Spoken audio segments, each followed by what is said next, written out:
Salut à tous, voici 8 techniques pour vous aider à définir vos boucles.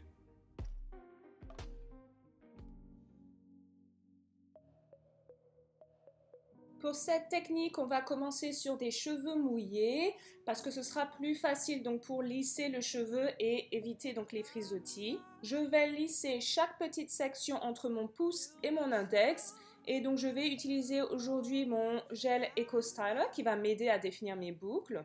Ça me prend environ 1 heure et 15 minutes pour définir mes boucles. Vous pouvez sécher vos cheveux naturellement, ça va vous aider à garder un maximum d'hydratation. Mais aujourd'hui, j'ai décidé de sécher au diffuseur. Si vous sentez que vos cheveux sont durs à cause du gel, pas de problème, vous pouvez utiliser donc de l'huile qui va donc adoucir vos cheveux. Et puis de toute façon, dans les jours suivants, ça va s'adoucir naturellement en fait. Dans cette méthode, comme la méthode shingling, c'est mieux de commencer sur des cheveux mouillés. Ce sera plus facile donc pour définir vos boucles.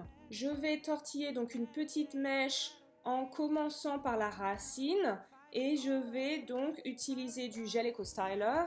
Je vais maintenir la partie tortillée avec mon autre main et continuer à travailler la mèche. Ça m'a pris 2 heures et 15 minutes donc pour faire mes tortilles et je vais laisser sécher mes cheveux toute la nuit. Lorsque mes tortilles sont sèches, je peux les porter de cette manière, mais je vais les défaire pour créer un peu plus de volume. Si vous avez plusieurs textures comme moi, les tortilles vont vous donner des boucles un peu plus uniformes que la méthode shingling. Et j'ai fait un rapid style en entourant donc mes tortilles autour du foulard.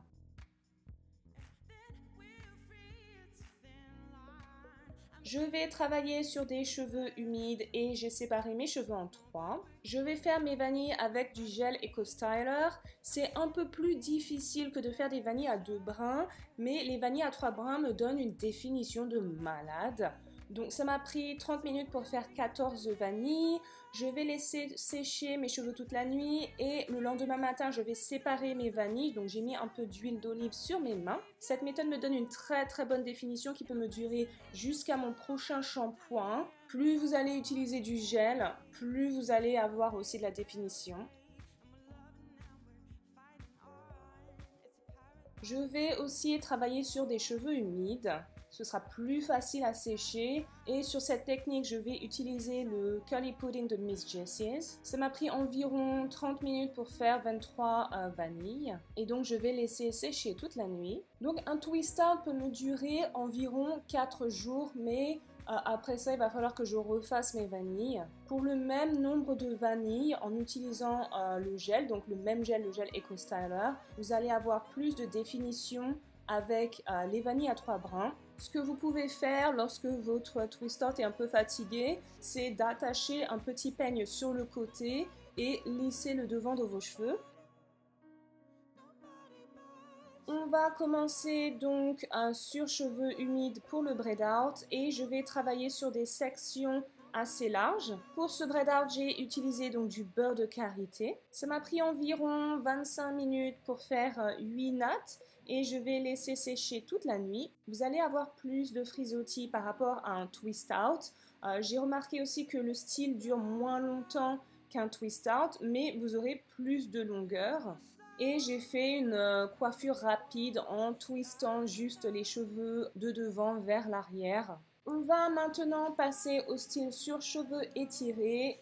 Faire des flat twist out sur cheveux étirés est une bonne méthode pour avoir des boucles qui sont un peu plus soft, plus romantiques.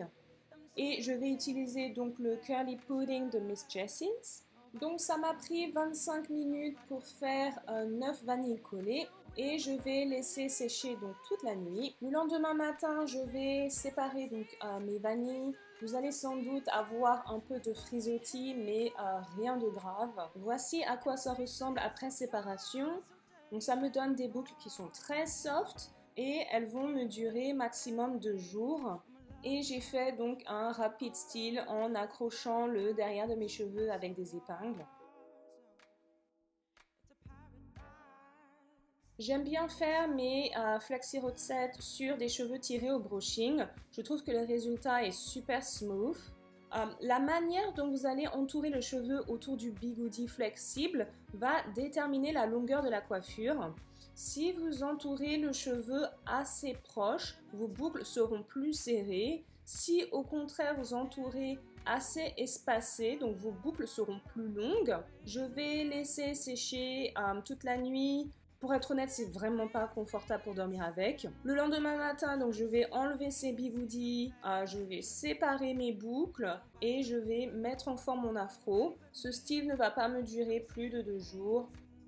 Je peux porter donc ces jolies boucles en un chignon si je veux sortir.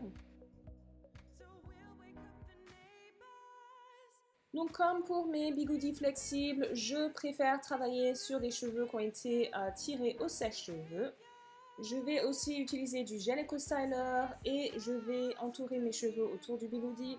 Ça m'a pris environ donc 1 heure et 20 minutes pour monter mes 51 bigoudis et j'ai un truc bizarre sur ma lèvre et c'est aussi super inconfortable pour dormir. Lorsque c'est sec, je vais retirer ces bigoudis. Si vous appliquez un peu trop de gel, vous allez vous retrouver avec une sorte de dépôt blanc. C'est très sexy bien sûr. Parce que les bigoudis de permanente sont plus courts que les bigoudis flexibles, vos boucles seront plus courtes. Merci d'avoir regardé ma vidéo. Dites-moi quelle technique vous préférez pour définir vos boucles et si vous obtenez des résultats différents des miens. N'oubliez pas de vous abonner à ma chaîne, de me suivre sur Instagram et Snapchat et je vous retrouve bientôt. Bye!